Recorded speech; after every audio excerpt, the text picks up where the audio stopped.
Bienvenidas y bienvenidos a La Puesta de Luna, un espacio de gente común que apuesta a sueños extraordinarios. Un espacio para reconocer el talento de los seres humanos. Con ustedes, nuestro anfitrión, empresario, coach, facilitador, creador de este espacio, Víctor Luna. Bienvenidos a una nueva entrega de La Puesta de Luna. Hoy me siento como un niño con juguete nuevo. Súper emocionado de contar con la participación de este invitado que tiene años trabajando con un tema con el que vengo relacionándome desde hace apenas unos meses.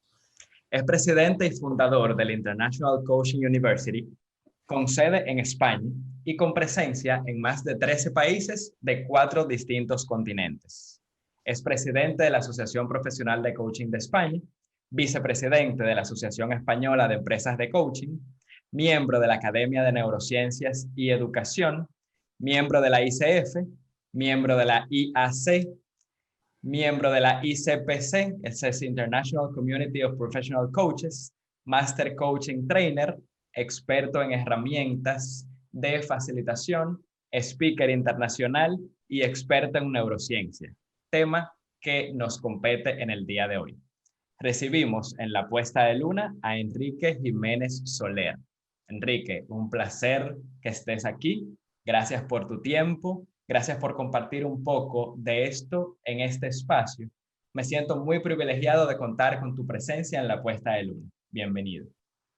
Pues muchas gracias. Bien hallado y un honor estar contigo y además compartiendo pues estas experiencias también a través de este canal, que me parece una iniciativa fantástica precisamente de divulgación y de expansión del conocimiento. Así que muy honrado por tener esta oportunidad, Víctor. Gracias por estar aquí. Y bueno, iniciando inmediatamente. En República Dominicana, así como en muchos países de Latinoamérica, somos dados a los refranes, que son construcciones lingüísticas producto de la sabiduría popular. Uno de ellos dice, loro viejo no aprende a hablar. ¿Qué hay de cierto en esto? Bueno, es un buen refrán, es un buen refrán. Bueno, esto, fíjate, en términos de la ciencia hoy en día, podríamos decir que no es exactamente cierto de todo. Al final, nuestro cerebro tiene una capacidad de elasticidad que se ha ido descubriendo con los años. Probablemente este dicho es muy antiguo y hemos ido un poco pues descubriendo que las capacidades cerebrales pues se pueden mantener a lo largo del tiempo e incluso pueden hasta llegar a mejorar en algunas áreas. Lo que sí es cierto es que evidentemente si intentas aprender, por ejemplo, un idioma, pues ya a cierta edad la capacidad para pues, memorizar ese vocabulario o tener la soltura necesaria para poderte manifestar o expresar en ese idioma, pues va a ser un poquito más lenta, ¿no? Sobre todo porque en el sistema de aprendizaje de nuestro cerebro, según vamos siendo más adultos, nos fijamos más en los detalles que en lo que es el contexto de todo el paisaje. Y eso es lo que nos hace un poco perder esa velocidad de aprendizaje y a veces pues que esa elasticidad se vea un poquito comprometida. Pero bueno, loro viejo, si se empeña, algo puede hablar. Excelente, excelente. Y Enrique, según lo que me dices, es más un tema de contexto donde no nos disponemos a aprender más que cerebralmente hablando que tengamos esa disposición de hacerlo. ¿Eso es lo que me cuentas? Sí, o sea, nosotros tenemos la capacidad cerebral es mucho más grande de lo que nos imaginamos y efectivamente en nuestras habilidades e incluso en los últimos descubrimientos que hemos hecho en neurociencia, pues ya nos demuestran que hasta incluso algunos paradigmas más antiguos, como que cada vez que que envejecemos o que tenemos un año más, somos más tontos porque se mueren nuestras neuronas y no se recuperan, bueno, pues esto ya ha pasado a un segundo plano, porque es cierto que se ha descubierto que algunas de nuestras neuronas, algunas tipologías de neuronas específicas, sí se regeneran con el paso del tiempo. O sea, que no solamente tenemos muerte neuronal, sino que también se produce nacimiento neuronal. Evidentemente no es igual que en las primeras fases de nuestro desarrollo, pero es algo que también ocurre. Por lo tanto, hay factores, como tú bien dices, que son un poco relacionados con el contexto en el que nos movemos, con el clima donde estamos, el ambiente donde nos desenvolvemos, que tiene que ver más con factores psicosociales que con factores neurológicos, y hay factores neurofisiológicos o neurológicos que son diferentes a esa parte más de psicología, podríamos decir, o de neurología social. ¿Ok? Te entiendo perfectamente y para mí es aleccionador el hecho de que se contrapone con la filosofía popular. O sea, llega un momento en el que decimos, no, ya yo no voy para la universidad porque estoy muy viejo, o no voy a aprender un idioma porque estoy muy viejo, o no voy a aprender a tocar guitarra porque estoy muy viejo. Y sin embargo, o sea, no tiene nada que ver. O sea, automáticamente dices, estoy muy viejo, pues entonces ahí sí, efectivamente, ponemos una barrera al aprendizaje y ya no llega. Si no le ponemos esa barrera, pues entra como si tuviéramos 10 años o 12 años. Efectivamente, entra como un proceso natural. No va a ser como los 10 años, porque evidentemente la habilidad, la soltura, la rapidez de pensamiento, lo que te explicaba en términos de aprender de lo que es el contexto en general. Los niños aprenden, imaginemos que vamos por una autopista a 200 kilómetros por hora en nuestro carro. Bueno, pues los niños van por esta autopista a toda velocidad. O sea, el conocimiento es algo que entra de una forma general. Sin embargo, en el adulto lo que ocurre es que empezamos a fijarnos en los detalles del camino. O sea, ya no estamos tan pendientes de ir a toda velocidad y correr con toda la información a la máxima capacidad, sino que ya nos interesa pararnos más a visualizar el camino, a visualizar los detalles del camino, el bosque, el lago, el paisaje, y esto lo que hace es que ralentiza un poco ese aprendizaje. Lo que pasa es que esa ralentización no significa que no podamos incorporar ese conocimiento o no podamos incorporar esa capacidad. Lo que ocurre es que muchas veces el cerebro lo que hace es jugar con nosotros y nos inventa la excusa de, bueno, al fin y al cabo, ¿para qué vas a estudiar medicina con 50 años? ¿O para qué vas a tocar la guitarra con 70?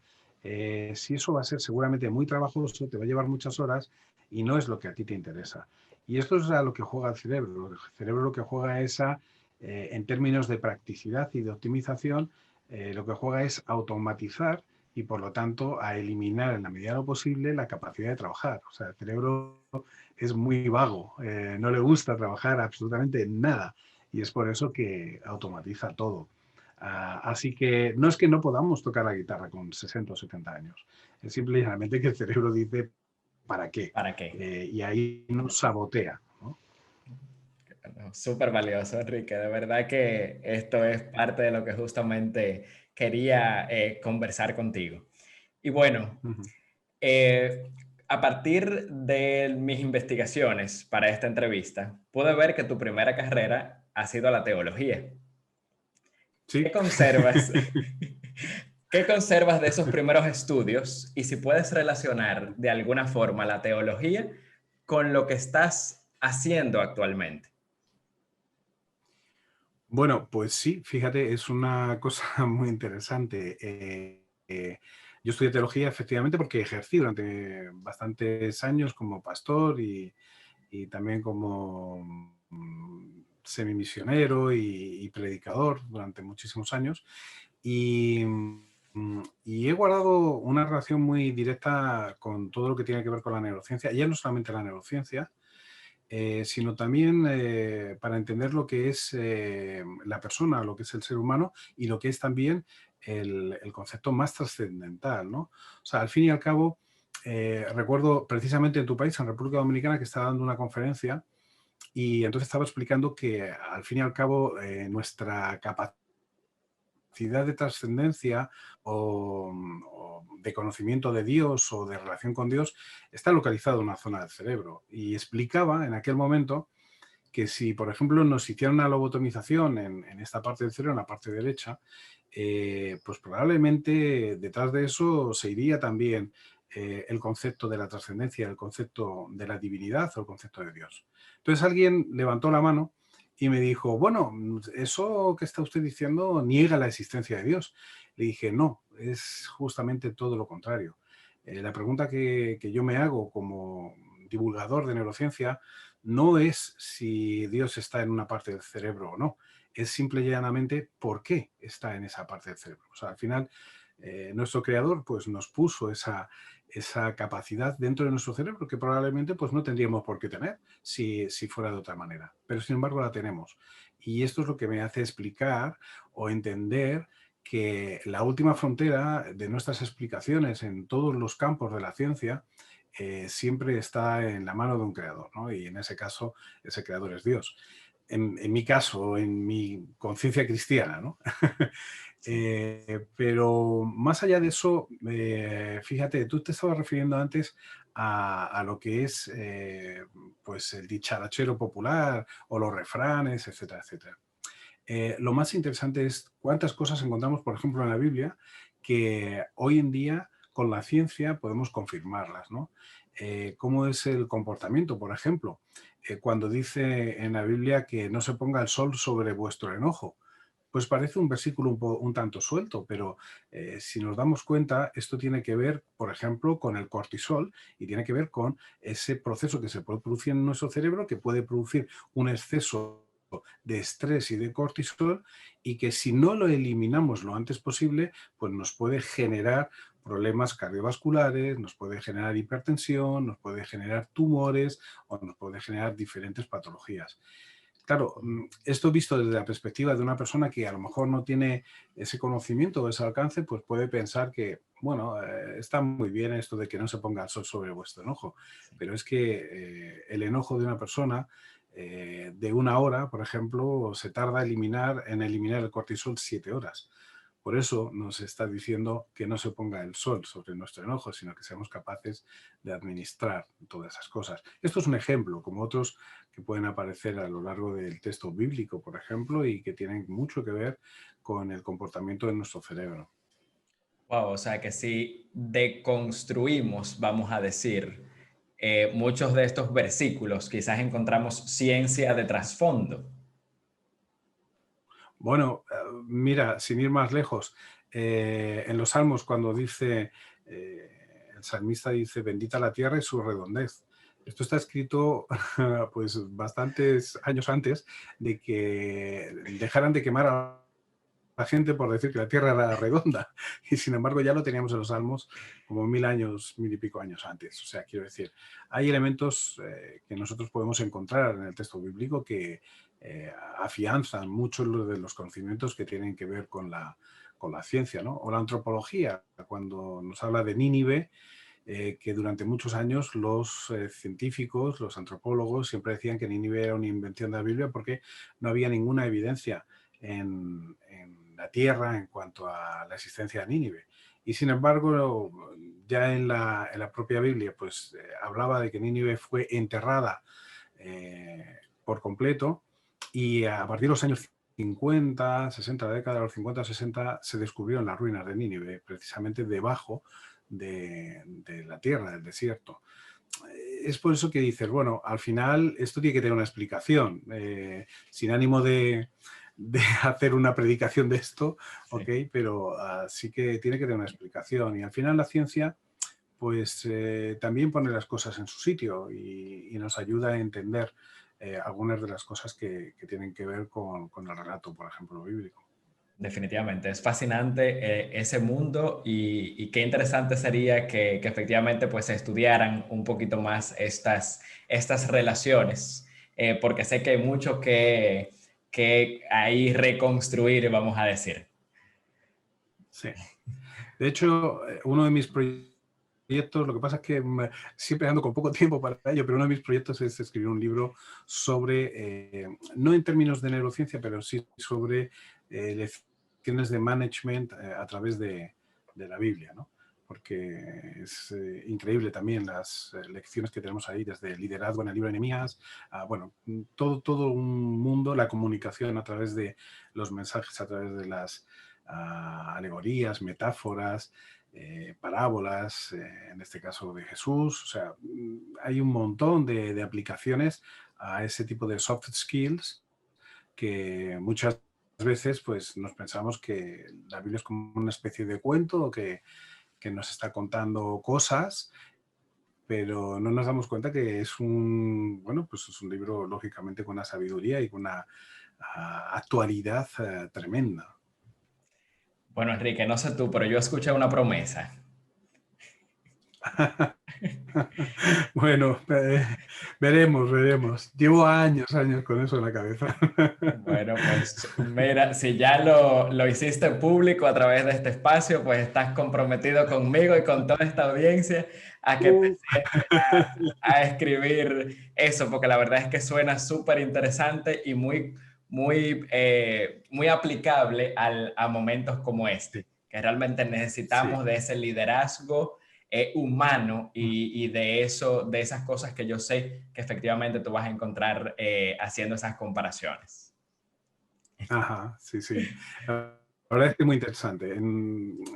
Al final nos damos cuenta que muchas de las cosas que tenemos a nuestro alcance son un manantial de sabiduría tremendo, y a veces no sabemos sacar todo el provecho de ese tipo de manantiales. Sí, definitivamente. Ahí lo tenemos y lo pasamos desapercibido.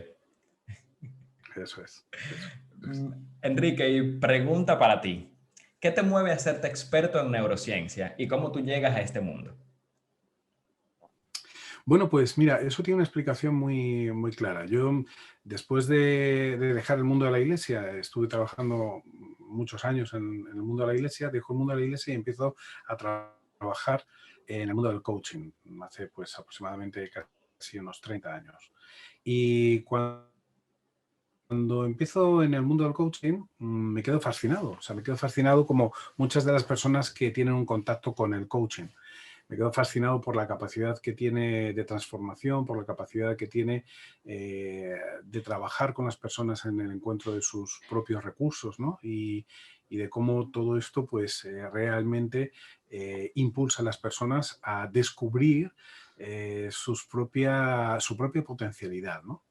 Y es ahí cuando de repente me surge una duda razonable. Y es que yo soy muy explorador, soy muy inquieto, todavía soy muy niño en eso, me encanta explorar y me encanta buscar respuestas, pero sobre todo me surgen preguntas. Y las preguntas es, vale, detrás de una pregunta adecuada en un proceso de coaching, o detrás de una escucha activa en un proceso de coaching, o detrás de cualquier herramienta que esté asociada al coaching, bueno, esto suena muy bien, funciona, porque veo que funciona, pero ¿cuál es el origen? Y entonces, en esa búsqueda del origen, empiezo a interesarme por ver cuál es la respuesta científica a todas esas herramientas que realmente están funcionando de forma natural en un proceso de coaching. Y ahí me di cuenta que no descubro las respuestas en las propias escuelas de coaching ni en los propios expertos en coaching. O sea, los propios expertos son muy buenos en el uso de las técnicas y de las herramientas, pero ninguno te sabe decir cuál es el origen. Eso me lleva a explorar entonces en el mundo del cerebro y a decir, vale, detrás de una pregunta adecuada, o como también se dice en otros contextos, preguntas poderosas, bueno, ¿qué es lo que hace que la pregunta sea poderosa o adecuada para un coachee, para un cliente? Y es ahí donde empiezo a investigar en el mundo del cerebro, empiezo a investigar cuáles son los procesos asociados a un proceso de coaching, y entonces empiezo a establecer ya patrones, empiezo a establecer relaciones entre algunos de esos procesos, lógicamente, y las herramientas de coaching. Entonces empiezo a desarrollar el concepto. No me gusta hablar del concepto de neurocoaching porque entonces parece como que es una moda nueva, y no es esto lo que me impulsa o lo que me motiva a enseñar, sino que es más una cuestión de cómo realmente funciona en el cerebro de una persona un proceso de coaching. Y eso es lo que me llevó a entrar en el mundo de la neurociencia. Realmente la culpa la tiene un poco el coaching, en el sentido que decir, bueno, estábamos en este mundo, veíamos que las cosas realmente funcionaban y al final lo que teníamos que hacer era buscar el origen científico, ¿no? Porque yo creo que al final esto es lo que nos avala. O sea, si nos quedamos solamente en el uso de la técnica, está bien. O sea, no estoy diciendo que no haya coaches fantásticos que hacen unas sesiones fantásticas. Pero yo creo que cuando entramos en el mundo de la neurociencia lo que hacemos es elevar el nivel. O sea, lo que hacemos es entrar en otro proceso, ¿no? Podría decirte esto de las ventas, podría decirte esto de la negociación, podría decirte esto de cualquiera de las actividades que nosotros desarrollamos, porque el ser humano es un ser neuronal. Y al final, bueno, pues esto es un poco el reflejo o la forma de refrendar precisamente que todo lo que hacemos tiene un origen y un comportamiento que está asociado a un proceso dentro de nuestro cerebro. Así es, Enrique. Y la verdad es que me quedo pensando que el coaching para mucha gente es un proceso muy abstracto y que no necesariamente hay una ciencia detrás, como bien tú dices. Sin embargo, efectivamente hay mucho que deshilachar en este proceso y qué interesante que surja tu inquietud a partir de estas incógnitas que te haces. Y por eso se me ocurre pues preguntarte efectivamente qué sucede en el cerebro de una persona cuando experimenta este tipo de procesos. Bueno, depende. O sea, nosotros, fíjate, cuando estamos hablando de la escucha activa, estamos lógicamente empezando a desarrollar la habilidad de observación dentro de una persona. O sea, nosotros en un proceso de coaching podemos detectar, por ejemplo, si una pregunta que nosotros lanzamos al cliente puede estar afectándole de forma cardíaca o cardiológica.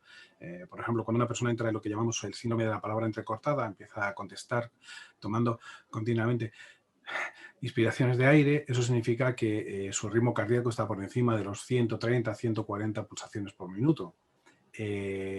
Claro, cuando nosotros detectamos eso, nos damos cuenta que algo se ha producido en el individuo. Normalmente, cuando esto acontece o cuando esto sucede, es porque la pregunta que hemos lanzado ha estimulado un proceso, digamos, que ha generado cierto estrés. Ha disparado el cortisol, probablemente ha sido una pregunta que estaba lanzada hacia la amígdala del cliente. Esa amígdala ha producido una situación estresante, han aumentado los niveles de cortisol y, por lo tanto, se ha producido un aceleramiento del ritmo cardíaco.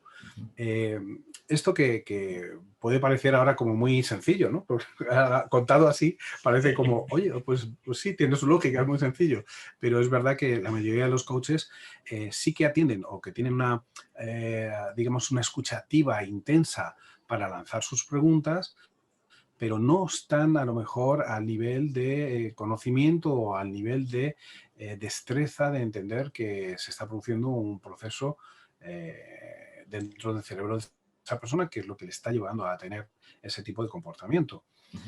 Claro, cuando esto acontece, pues es que decías tú, o sea, al final el coaching es como que parecía como una magia. O sea, al final era como, bueno, hacemos esto y es mágico. Algo pasa en los procesos de coaching y la gente está encantada, ¿no? Y todo es fantástico. Y dices, sí, pero tenemos que saber esta magia de dónde viene y tenemos que saber cómo trabajar con esta magia, porque también podemos no estar dándonos cuenta que si impulsamos procesos que no son lo más adecuados para el cliente en un momento determinado, por eso a nosotros nos gusta hablar de preguntas adecuadas, pues podemos causar, por ejemplo, un colapso. Y esto, lógicamente, no es el objetivo del coaching.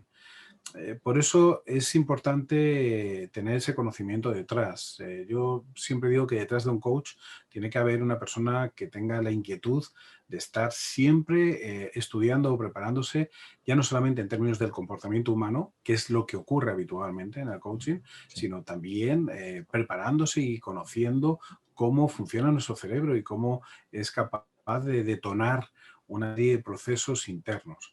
Y eso es una de las cosas que nos llevó a la International Coaching University, nos llevó a ser una de las primeras escuelas que introdujo los módulos de conocimiento de la neurociencia, ¿no? Y ahí empezamos, bueno, pues desde elementos muy básicos, de entender cómo es una sinapsis neuronal, hasta ya, pues, cómo funcionan los diferentes, por ejemplo, neurotransmisores y la propia bioquímica del cerebro para ver cómo eso aplica dentro de un proceso de coaching.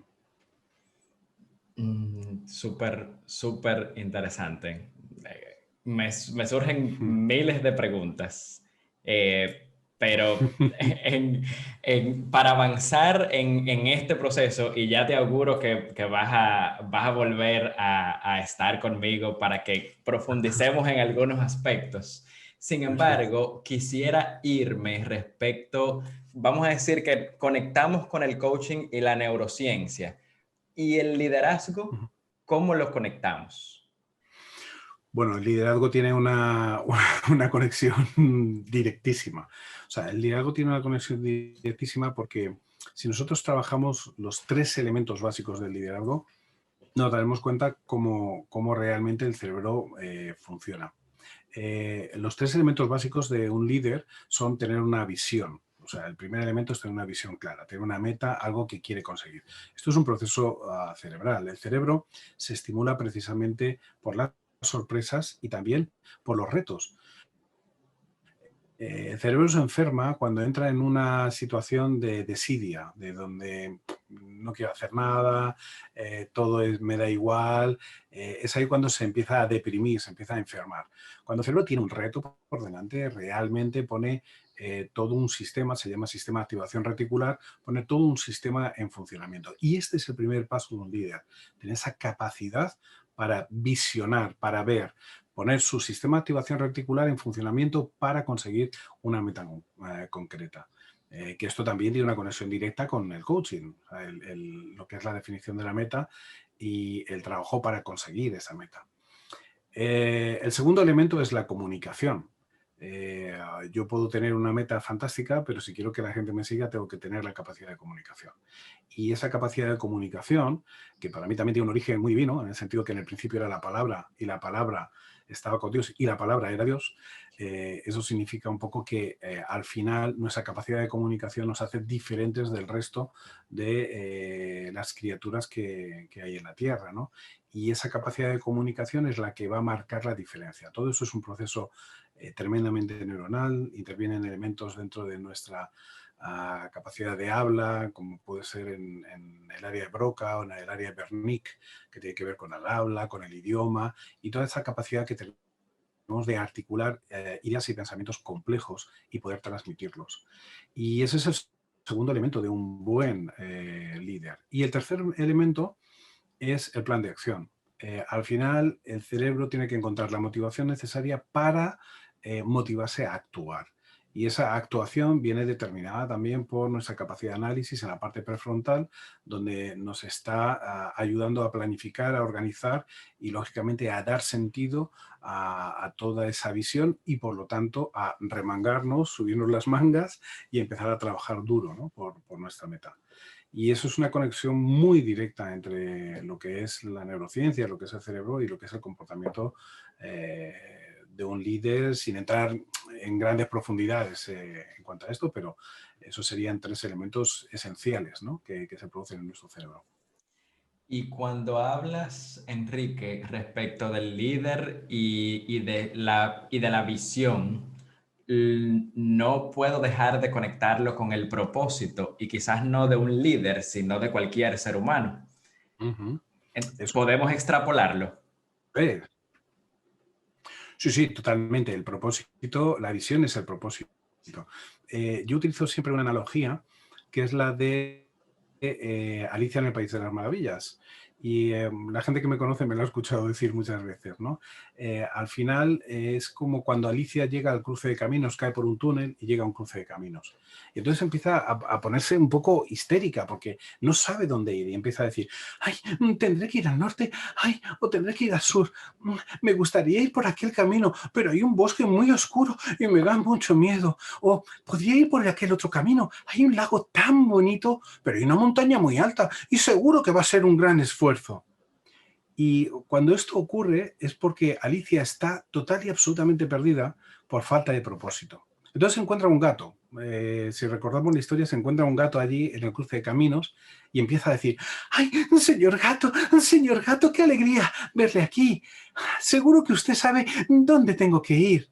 Y entonces el gato le hace una pregunta de coaching o de Sí, consultor, puede ser también. Y sí. le dice, Alicia, ¿dónde quieres ir?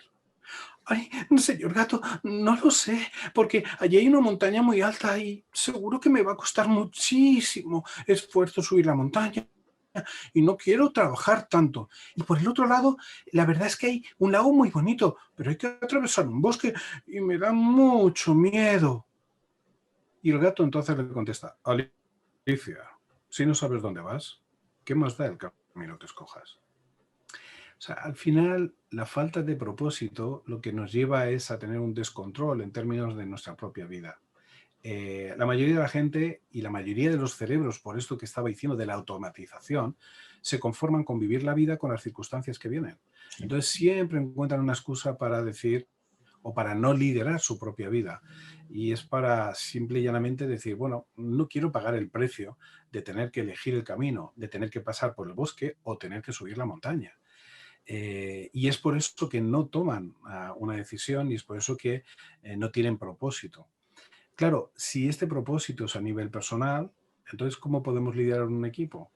El problema es que trabajando desde hace eh, 30 años, 30 y tantos años en las organizaciones, te das cuenta que la falta de liderazgo empieza porque la persona no es capaz de autoliderarse y no es capaz de ir más allá simple y llanamente de las circunstancias que tiene en la empresa. No, eso aquí no se puede hacer, no es que tal, no es que mi jefe, es que ahora la economía, es que las ventas han decaído. O sea, todo es una excusa simple y llanamente para justificar la falta, la inacción, la falta de toma de decisiones, la falta de visión, la falta de propósito en la vida. Wow. Mm, Esto que me comentas, Enrique, necesariamente debo de tocar el tema de las emociones Ujú. para conectarlo con vamos a decir, con todo lo que me comentas respecto de quizás la actividad o la inactividad. ¿Cómo Ujú. conectamos la emoción y cómo podemos desde la neurociencia quizás manejarla o administrarla de la manera adecuada? Bien, eso es una pregunta muy interesante y tiene un campo de respuesta muy interesante también. Mira, al final el cerebro es un gran administrador, como te he dicho, y administra simple y llanamente para no trabajar. Cuando el cerebro se estimula, el cerebro se estimula bueno, con lo que se llaman recompensas y lo que se llama también eh, sorpresas. Al cerebro le encantan las sorpresas. Es por eso que cuando tú vas a un espectáculo, lo que más te puede gustar es la sorpresa. Por eso nos gusta la magia, porque es sorprendente. Por eso nos gusta un artista que en medio de su concierto de cantar, pues hace una improvisación y de repente a todos nos encanta, ¿no? Porque es algo sorpresivo. El cerebro se estimula por esto. Por eso los propósitos tienen que tener una carga tanto sorpresiva como, en un momento determinado, una carga de recompensa. Y esto es lo que estimula que las emociones positivas tomen el control y, por lo tanto, pongan al cerebro a trabajar. Esto se produce en una zona que se llama núcleo de accumbens, y el núcleo de accumbens, que también está relacionado con lo que llamamos los centros de recompensa del cerebro, lo que va a hacer es fortalecer esa visión, ese propósito, y es lo que nos va a hacer trabajar. Va a hacer que la inacción pase a un segundo plano y que realmente nuestro cerebro esté trabajando de pleno porque está comprometido con esa recompensa y con esa sorpresa. Y entonces lo que es muy importante a la hora, por ejemplo, pues de poner un objetivo a un equipo, pues es importante que ellos vean el beneficio de ese objetivo. Cuando nosotros planteamos objetivos de empresa y solamente es el beneficio de la empresa, entonces se pierde absolutamente toda la capacidad de acción del equipo. Cuando cada uno de los miembros del equipo es capaz de visualizar cuál es la recompensa para ellos mismos y para el equipo, entonces es cuando estamos hablando de un equipo de alto rendimiento que se va a orientar hacia unos resultados total y absolutamente diferentes a otros equipos que lo que están haciendo es trabajar sobre el estándar y que probablemente están desilusionados con esa capacidad de trabajo y por lo tanto los niveles de motivación y los niveles de consecución van a ser inferiores. Chévere. Y entonces cuando el cerebro no percibe sorpresa, quizás se desubica y deja de accionar, por ejemplo. Efectivamente, acciona en lo que es básico. O sea, quiero decir, el cerebro, lo bueno que tiene es que tiene mucha capacidad. Entonces, yo tengo una conferencia que se llama Cómo vivir con un cerebro que hace lo que le da la gana. Y un poco es esto. O sea, el cerebro funciona por libre. O sea, aquí decimos en España, a su bola. Él va a su rollo, trabaja de manera independiente y como lo automatiza todo, no tiene ningún tipo de problema. Por ejemplo, tú te has puesto hoy una camisa, por lo que ves una camisa blanca, y te has vestido de una manera, ¿vale? Seguramente cuando te has levantado esta mañana, pues has tomado café o té u otra bebida, ¿vale? La buena noticia es que todas estas decisiones, por ejemplo, ponerte la camisa, ponerte la ropa que te has puesto, el perfume o la elección entre café o té o leche, esto es algo que no has decidido tú. Esto lo ha decidido automáticamente tu El cerebro. cerebro. Si a lo mejor has decidido tomar café, puede ser que haya un olorcito de café del vecino y de repente tu cerebro dice, hoy va a ser café. Y te levantas y vas a tomar café sin haber tomado la decisión. No tomas la decisión de poner la pasta de dientes en tu cepillo y cepillarte los dientes de la misma manera todos los días. No tomas la decisión de cómo entras en la ducha. Todo esto ya lo ha hecho el cerebro por ti, porque el cerebro consume cerca del 30% de los totales del cuerpo, sobre todo glucosa. ¿Y qué es lo que ocurre? Que cuando está en pleno rendimiento, esto puede subir a un 40-60% de consumo de recursos. Por lo tanto, eh, yo siempre digo medio en broma, y es que pensar cansa. Y por eso la gente no piensa. Por eso la gente va en modo automático, en piloto automático, ¿vale? Porque pensar nos cansa, pensar cansa mucho. Entonces, es por eso que al cerebro hay que también ayudarlo, hay que instruirlo para que no haga lo que le dé la gana, sino para que haga lo correcto. Y muchas veces lo que ocurre es eso, que la inacción es simple y llanamente, no es que sea una inacción, sino es una inacción necesaria porque hay que pensar y hay que trabajar. Es una inacción automática, o sea, me pongo en modo automático y ya todo funciona bien. Pero es como, imagínate que yo te lanzo un balón de básquet, ¿vale? Y te lo lanzo a la cara, ¡pam! Automáticamente tú harás así, ¡pum! Y cogerás el balón. Sí. Lo más curioso de todo esto es que ese automatismo también es muy necesario. ¿Por qué? Porque tú imagínate que tú pensaras, Enrique me ha lanzado el balón, está a 3 metros de distancia, viene con una parábola de un 45%. Bueno, en lo que tú estás pensando esto, ¡pam! El balón te ha dado en la cara. Por lo tanto, la automatización es muy rápida también. No requiere pensamiento, no requiere análisis, pero actúa muy rápido. Entonces, el estímulo-respuesta, por ejemplo, en procesos de estímulo-respuesta es muy, muy eficaz, pero en situaciones donde se requiere un análisis y una toma de decisión pormenorizada, pues lógicamente ahí el estímulo-respuesta no es la mejor opción. Y muchas veces las emociones ocupan ese lugar de forma automática y nos hacen tomar decisiones que se basan más en la emoción, que es muy rápida, se dispara o se detona muy rápidamente y sin embargo no nos permiten hacer el análisis necesario para tomar la decisión adecuada. Y la emoción, por definición, es pasajera. Cuando tomamos una decisión basada en una emoción que es pasajera, luego tenemos que confrontarnos con la dura realidad que la emoción se fue y solamente queda el producto de esa decisión que tomamos. Claro, esto por ejemplo, mira, en los procesos de venta es muy típico, lo llamamos el eslabón perdido de la venta. ¿Cuál es el eslabón perdido? Pues que nosotros vendemos un producto, es como, imagínate, voy a poner un ejemplo, imagínate que te has comprado un carro nuevo.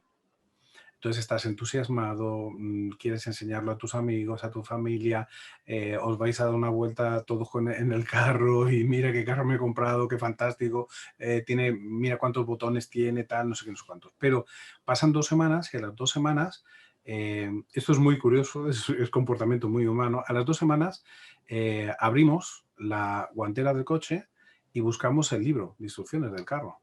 O sea, no hemos leído antes el libro de instrucciones, pero de repente lo buscamos porque necesitamos ver si el carro es capaz de hacer otras cosas que desconocemos o si hay botones ocultos que no hemos llegado a conocer. Y cuando descubrimos que no hay botones ocultos y que el carro no va a hacer cosas, incluso vamos a descubrir en ese manual que nuestro modelo, porque vienen todos los modelos en el manual, que nuestro modelo no tiene esa función, vamos a entrar en lo que se llama una insatisfacción con esa decisión de compra.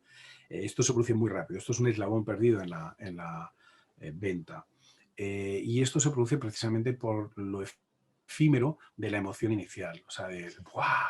Estoy súper contento con mi carro y tal, y 2 semanas más tarde resulta que tú vas, antes ibas pensando que tenías un carro súper exclusivo, fantástico, y vas descubriendo 2 semanas más tarde que todo el mundo tiene un carro igual que el tuyo. Y por lo tanto dices, pero no era tan exclusivo. Y los carros estaban allí, simple y llanamente es que tu cerebro no los veía porque estaba en automático y estaba disfrutando de ese momento de forma automática.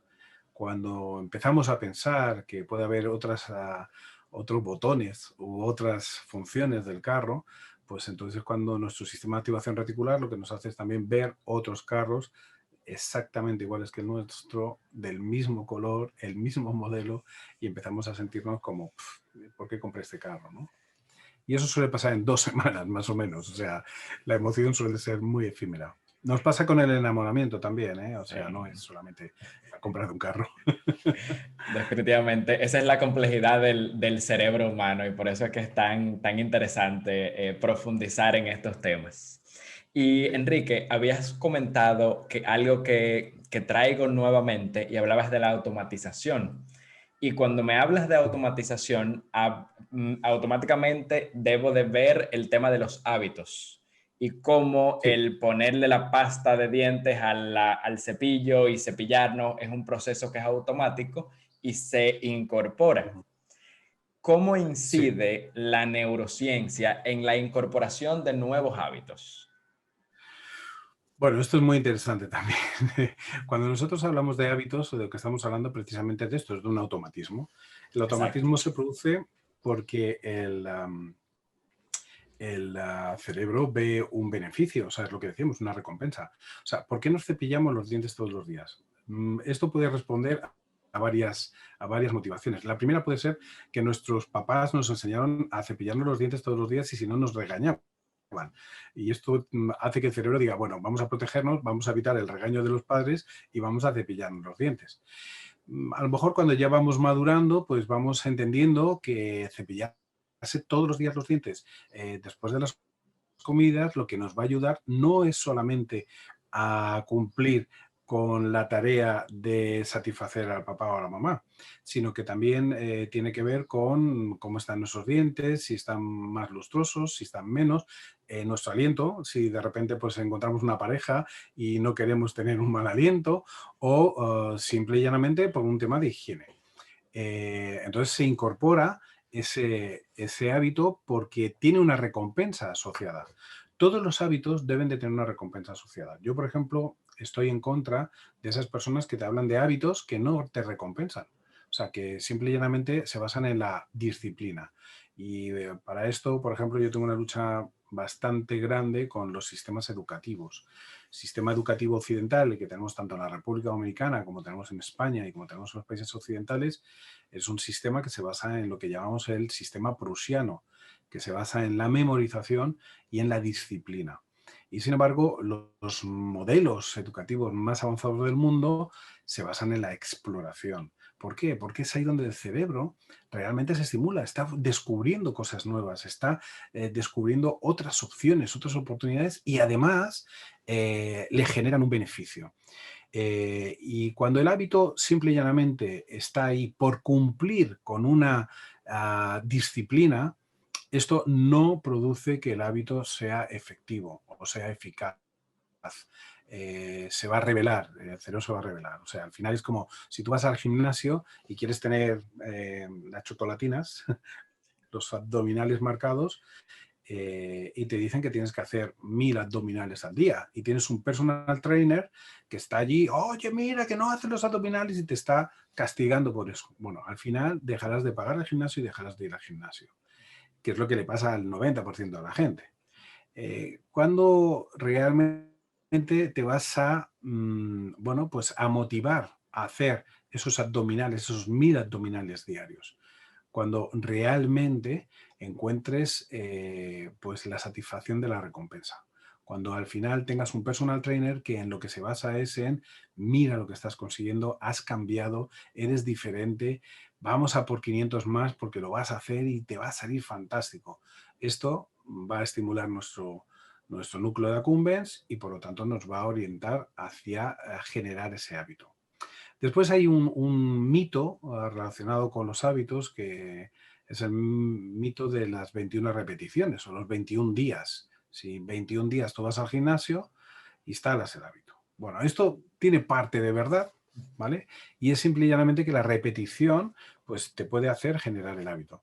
Pero más allá de la repetición hay una respuesta científica y la respuesta científica es que la mayoría de las células de nuestro cuerpo se regeneran cada 21 días y por lo tanto esas células en nuestro cuerpo pues tienen también un efecto memoria y por lo tanto si nosotros trabajamos esos 21 días al final se incorpora esa memoria celular y por lo tanto conseguimos el resultado de incorporar un hábito nuevo.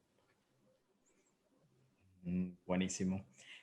Cuando comentamos en ese respecto, se me ocurre consultar contigo respecto de la neuroplasticidad, Ajá. porque esto de los hábitos me llama a preguntarme en qué momento se crean nuevas sinapsis, que me parece que es desde ahí que podemos encontrar el término de neuroplasticidad.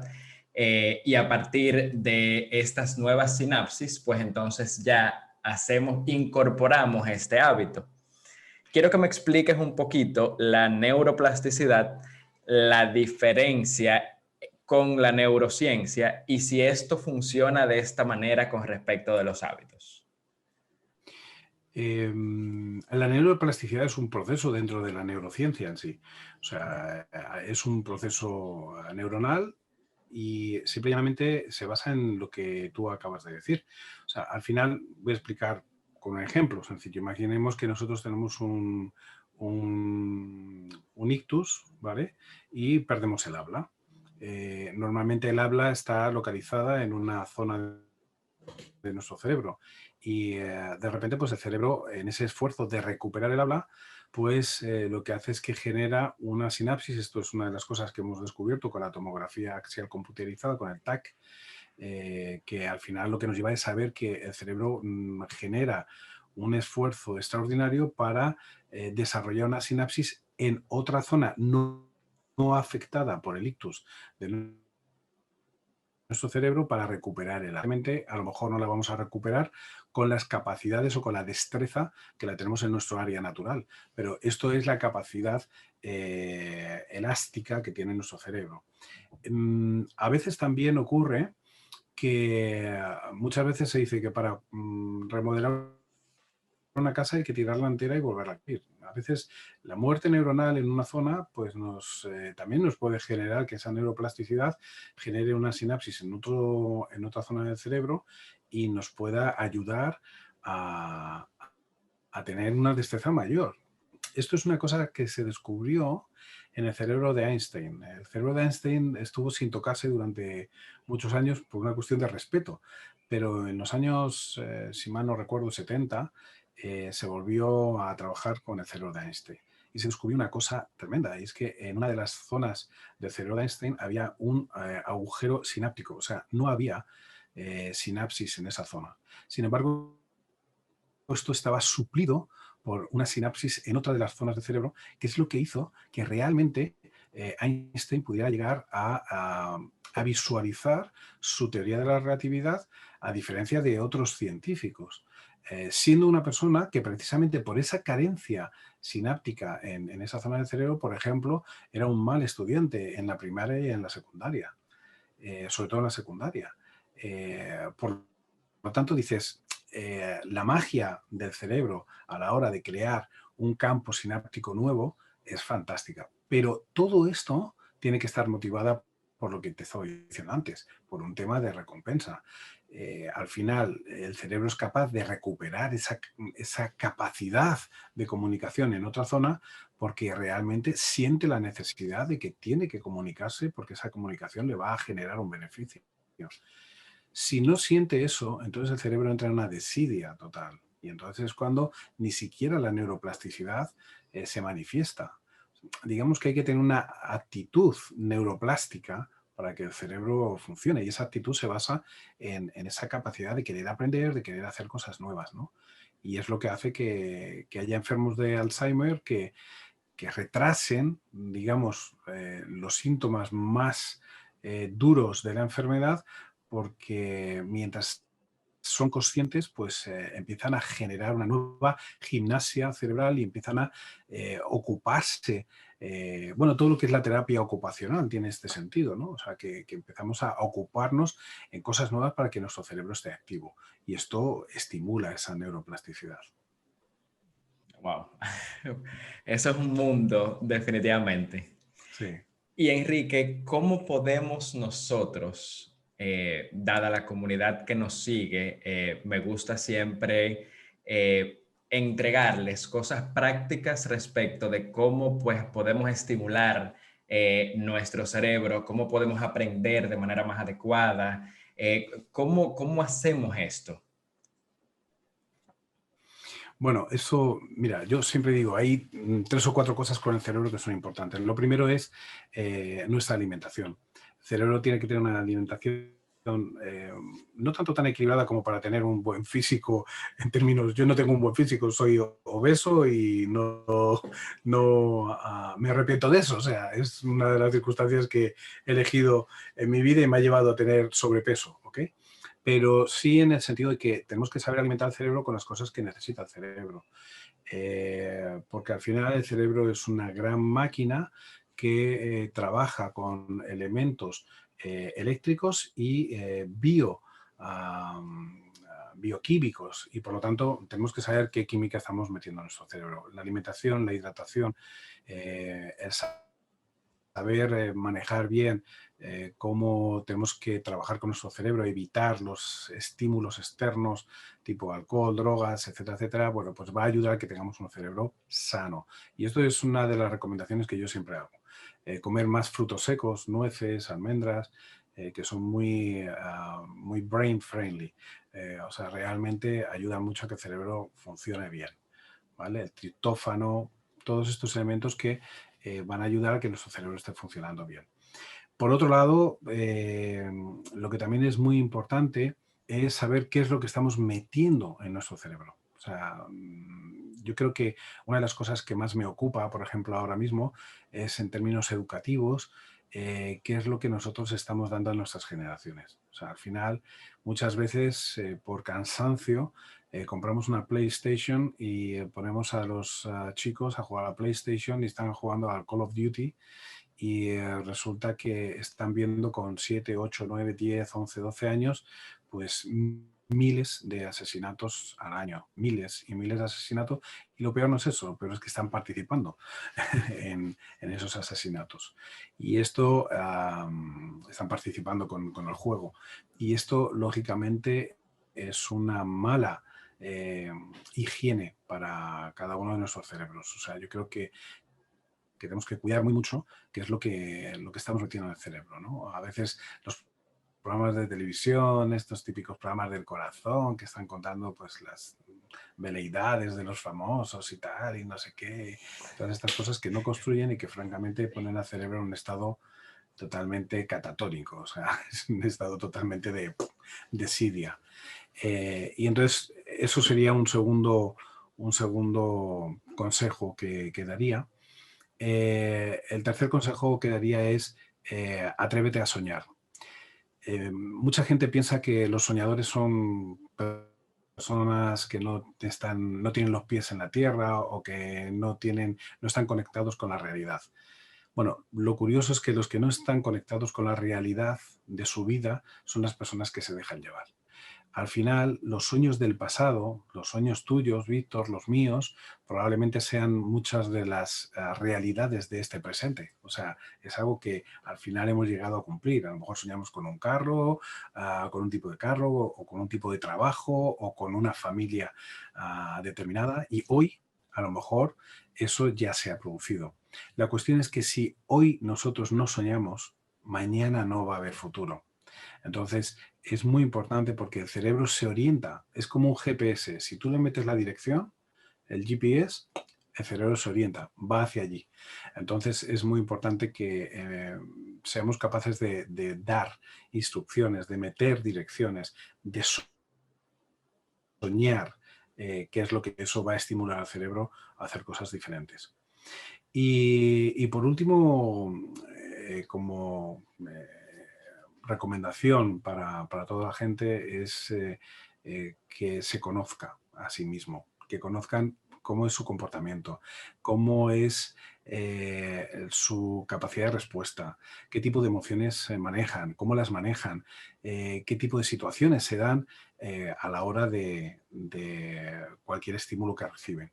Yo creo que eso es muy importante. Es una de las cosas que estoy trabajando en el libro que sí estoy escribiendo, que se llama La guerra de los cerebros, precisamente, y que lo que hace es un poco poner de manifiesto pues cómo son esos comportamientos tan humanos y tan naturales que tenemos con los procesos que se producen en nuestro cerebro, ¿no? Wow.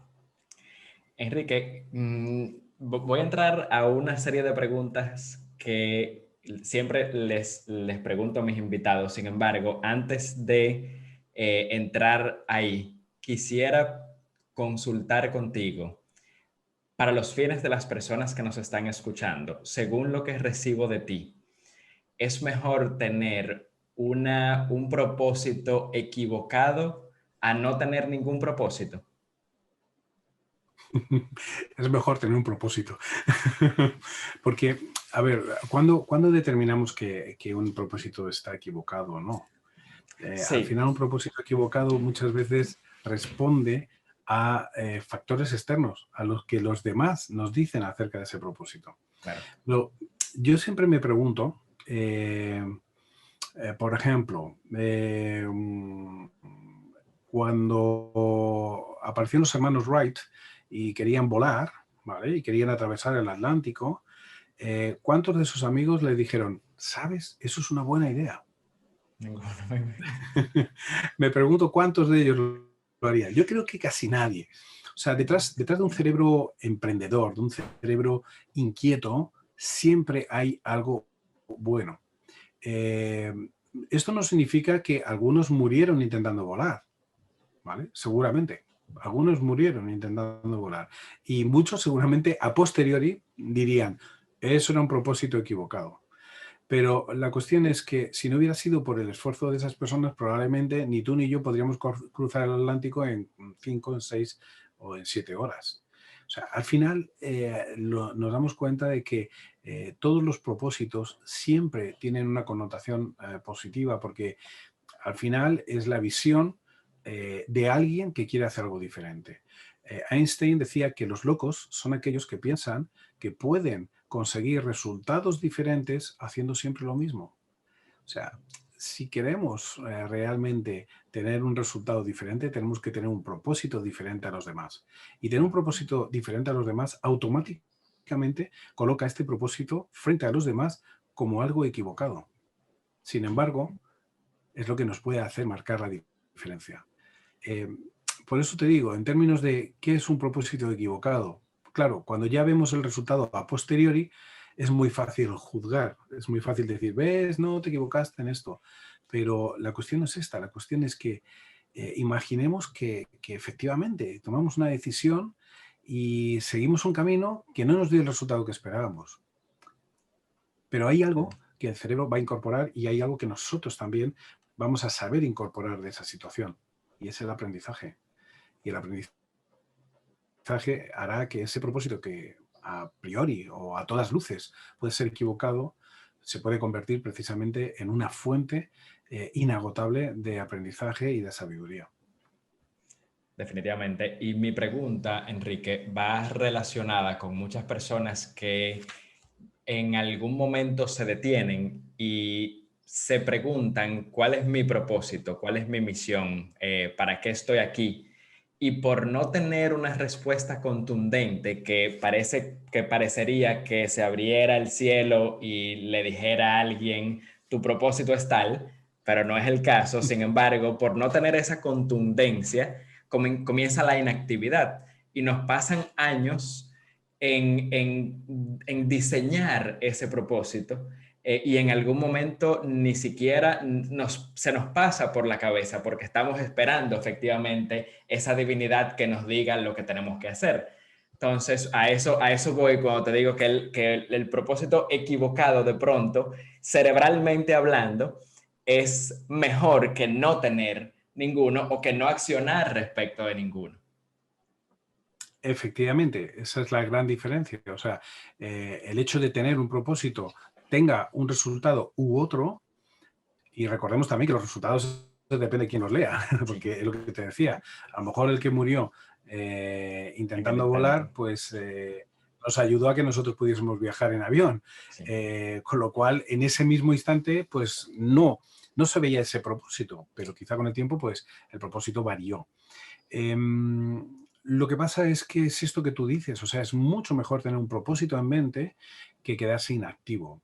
La inactividad lleva al cerebro prácticamente a enfermarlo. Por ejemplo, el Alzheimer. Mira, se calcula que en las culturas más desarrolladas, eh,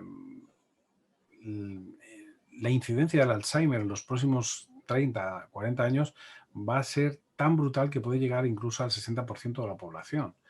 Y esto es simplemente porque no tenemos ningún estímulo para hacer cosas nuevas. O sea, llegamos a nuestra casa, la ropa la lava una lavadora, metemos el café en un microondas, ya ni siquiera calentamos el café en el hornillo, sino que lo metemos en el microondas. Subimos las escaleras del centro comercial automáticas, montamos en un carro que ya es automático, que no tienes que hacer nada, le metes la velocidad e incluso si el otro carro se pone en el frente, él coge la distancia y se pone a conducir a la misma capacidad que él. O sea, al final tenemos tantas facilidades que nos convertimos en seres, bueno, pues acomodados. Y eso es lo que mata nuestro cerebro, o sea, realmente lo pulveriza, porque al final el cerebro pierde su capacidad, pierde su forma. Por eso decíamos, loro viejo no puede hablar, no puede aprender a hablar. En una parte es totalmente cierto.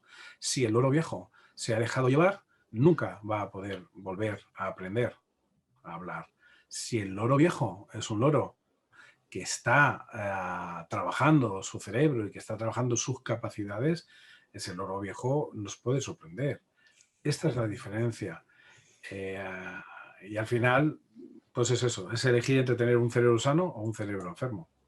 Definitivamente, definitivamente. No, súper valioso, Enrique. Y pregunta para ti. Todos tenemos talentos que yo llamo superpoderes. Sí. ¿Cuál piensas tú que es tu superpoder? Uf, eso me da un poco de pudor. Siempre a uno le da un poco de pudor hablar de sus capacidades. No, bueno, lo que dicen de mí habitualmente, bueno, y quizá yo estoy convencido de que eso también es una de mis virtudes, es la capacidad de comunicación. O sea, es algo que siempre me han alabado, siempre me han dicho que tengo una capacidad de comunicación bastante alta. En Portugal, una vez me pusieron un adjetivo que me dijeron, ¿sabes lo que tú eres? Y yo me quedé un poco asustado, dije, Dios mío, no sé si estoy preparado para escuchar la respuesta, pero dije, bueno, a ver, dime, ¿qué soy yo? Y me dijeron, tú eres un descomplicador. Ok, Y me gustó mucho la respuesta porque me decían, dicen, eres capaz de transmitir situaciones complejas o conocimientos complejos de una forma que todos somos capaces de entenderla. Y yo creo que eso es un factor de la comunicación. Creo que probablemente mi don sea la comunicación. excelente. Y Enrique, ¿cuáles excusas aún adornan tu pared? ¿Qué excusas adornan mi pared? Muchas, muchas, porque mi cerebro me boicotea también de vez en cuando. Y recuerda que vivo con un cerebro que hace lo que le da la gana. Sí, Entonces, esa pared de excusas precisamente es cuando tu cerebro pues empieza a poner ahí cositas en la pared para quejarse, ¿no? Yo creo que últimamente, por ejemplo, pues la queja es la crisis de nuestra pandemia, del COVID. Es como que me revela muchísimo y a veces son también excusas de, ay, no puedo hacer esto por el COVID, ay, no puedo hacer lo otro por no sé qué, ay, no puedo escribir el libro de la Biblia porque no tengo tiempo, ay, no puedo... Bueno, claro, claro que tengo mis excusas y claro que tengo que ser duro con mi cerebro y tengo que muchas veces enfadarme con él y decirle, no, no te voy a dejar ir por ese camino, pero muchas excusas vienen por ahí. Incluso en la parte física, ahora por ejemplo estoy cuidándome más, estoy bajando peso me encuentro pues como muy satisfecho conmigo mismo, pero durante mucho tiempo tenía muchas excusas de, bueno, no pasa nada, si, bueno, pues estoy así, pues fenomenal, estoy bien conmigo mismo, soy feliz y eso son típicas excusas para justificar, bueno, pues un estado que no es ideal, lógicamente. Entonces, sí, esa es un poquito mi pared de excusas. O sea, soy humano, no soy diferente a la gente. Mucha gente me viene y me dice, ay, tú que tienes tanto control y tal y no sé qué. Y yo, no, no, no, no, yo soy como tú, tengo mis luchas internas y tengo mis situaciones complejas, ¿no? Pero bueno, una vez estaba en una conferencia en Portugal, en Oporto, y vino una persona y me dijo, oye, me ha encantado tu conferencia, ha sido fantástica y tal, no sé qué, no sé cuánto. Dice, pero mira, tengo que decirte algo, tú debes de cuidarte, porque estás gordo y dices unas cosas, pero parece que no te las aplicas. Y, y yo le dije, bueno, sí, tienes razón, lo que pasa es que hasta ahora mi meta no he enfocado mi meta en perder peso. Si enfoco mi meta en perder peso y fracaso, entonces te daré la razón. sí. Pero sí, sí, sí, tengo excusas, lógicamente. Excelente, qué Era una bueno. excusa en aquel Exacto. momento. No, no, y qué bueno que lo puedes compartir porque efectivamente de eso se trata, de reconocer pues nuestras luces y nuestras sombras. ¿Cuál es el aprendizaje que más atesoras? El aprendizaje que más atesoro. Mira, el aprendizaje que yo creo que fue una revolución en mí fue precisamente en la transición que yo hice cuando salí de la iglesia, ¿no? Y yo sé que en República Dominicana el tema cristiano y religioso es muy sensible, es muy importante, pero Sí. yo salí de la iglesia precisamente porque sentí que estaba en un proceso sistema céntrico.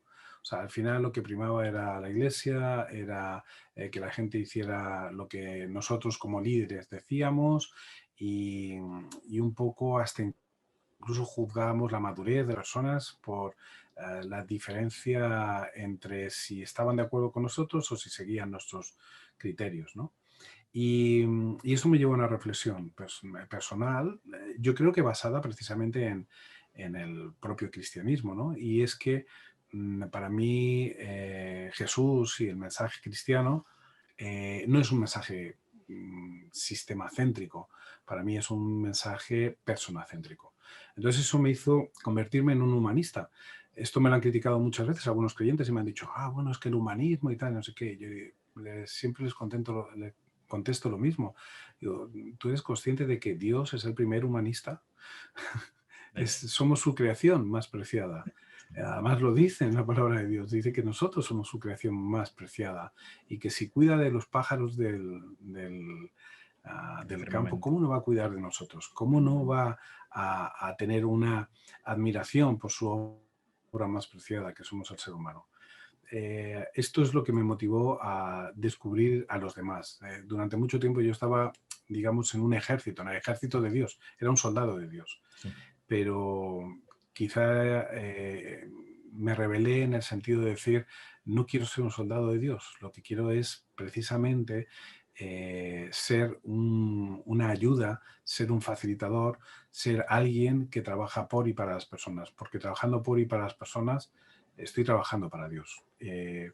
Y eso es el sentido de mi vida. Yo creo que ha sido el máximo aprendizaje. Lo pasé mal durante un tiempo porque pensé que era un desertor y tuve esa sensación de deserción, de, me he ido del ejército de Dios, tal, esto cómo puede ser, su llamado, son no sé cuántos, hasta que empecé a descubrir que la espiritualidad y el hecho de trabajar por y para las personas probablemente es lo que Dios esperaba de mí, ¿no? Y yo creo que a través de mi trabajo como coach y mi trabajo pues haciendo una difusión de cómo funciona nuestro cerebro y cómo funcionan algunas de nuestras capacidades, precisamente es dar sentido al mensaje más cristiano. Y yo creo que ese ha sido mi gran aprendizaje, que sigo evolucionando. O sea, no estoy diciendo en ningún momento que esté en un proceso espiritual por encima de los demás, sino simplemente estoy en mi camino y lo que intento es que si alguien se acerca y me pide,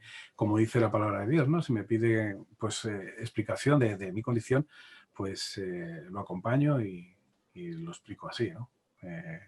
Y bueno, no sé si es lo correcto o lo incorrecto, pero es lo que también me da paz en ese sentido en mi relación con Dios, en mi relación personal. Definitivamente. Y ahí está tu respuesta respecto de lo correcto o incorrecto. Ahí, eso es. Y por último, Enrique, ¿qué enseñanza quisieras dejar en el mundo? ¿Qué enseñanza quisiera dejar en el mundo? Uf, esa pregunta es de nota. Bueno, yo creo que un poco lo que he dicho ahora aquí al final, ¿no? Eh, la enseñanza que me gustaría dejar es que el ser humano somos impredecibles, eh, que conocernos nos ayuda a interaccionar o interactuar con el resto de las personas que están a nuestro alrededor y que la forma en la que interactuamos y si lo hacemos de forma honesta y directa, también podemos ser un ejemplo para los demás.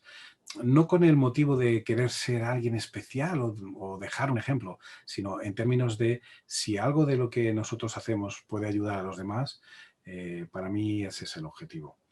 Y yo creo que esa es un poco la función que a mí me motiva en la vida. Es simple y llanamente el llegar y decir, bueno, en algún momento, en alguna interacción, en algún país, en alguna ciudad, en algún aula, en alguna conferencia virtual, alguien aprendió algo que le ayudó en su vida. Y para mí esto es importante. Esto, gracias a Dios, tengo que decir que lo he experimentado en muchas ocasiones gente que me ha venido y me ha dicho, bueno, no sabes lo que me has cambiado y lo que has hecho por mí. Y yo siempre contesto lo mismo, yo no hice nada, lo hiciste tú.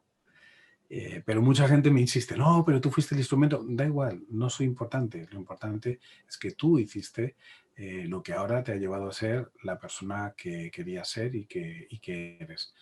Entonces, si yo he sido un instrumento que pasaba por tu camino, se cruzó en tu camino y amplificó esta situación, pues bendito sea Amén. y juntos pues daremos gracias a Dios de que eso haya sido así. Fantástico, Enrique. Definitivamente esto no tiene desperdicios. Te agradezco infinitamente por tanta luz, respecto de un tema o de tantos temas tan interesantes y tan apasionantes para mí. Y nada, quisiera, si las personas de esta comunidad de la puesta de luna quisieran buscarte en redes o seguir tu trabajo, ¿cómo pudieran hacerlo? Bueno, como dice la Biblia, el que busca halla.